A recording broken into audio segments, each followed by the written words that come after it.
नमस्कार, मी सहयोगिता आणि आपण पाहता चाळीसगाव डांगांची ओळख सुराज्य मराठी। पाहुयात आजची घडामोड।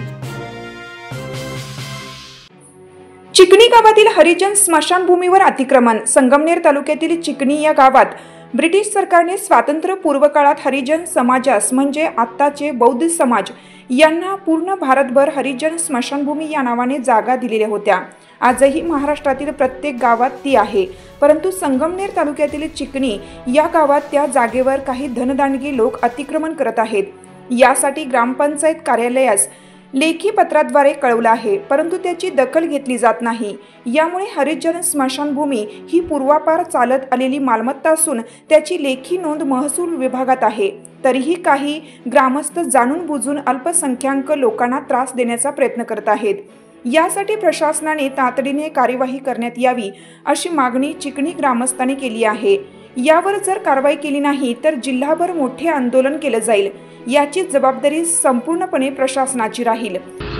1920 सालापासून आमची या ठिकाणी स्मशानभूमी, आम्ही या स्मशान व्यवस्था मी तर माणसं माझ्या हाताने सुद्धा 10-5 माणसाचे खड्डे घेऊन माणसं काढलेली आहेत। त्याच्यानंतर या गावातील मंडळींनी आमच्या या ठिकाणी या या स्मशानभूमीवर अतिक्रमण केलेलं आहे। त्या दिवशी 100-150 लोक येऊन त्यांनी इथं काट्या बिटा जायला जाळपोळ केली।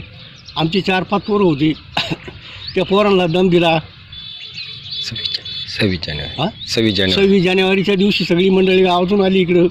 त्यांनी इथं वस्तीजवळ जाळपोळ केली, काट्या पाडल्या आणि लेवल केली। या जागेचा 20 गुंठ्याची आमची 7/12ला नोंद आहे। तरी शासनाने याची दखल घेतली नाही। आम्ही वारंवार कागदपत्र करून सुद्धा शासनाने आमची दखल घेतली नाही। ग्रामपंचायतीने अतिक्रमण काढण्यासाठी यंत्रणा आणली होती यापूर्वी।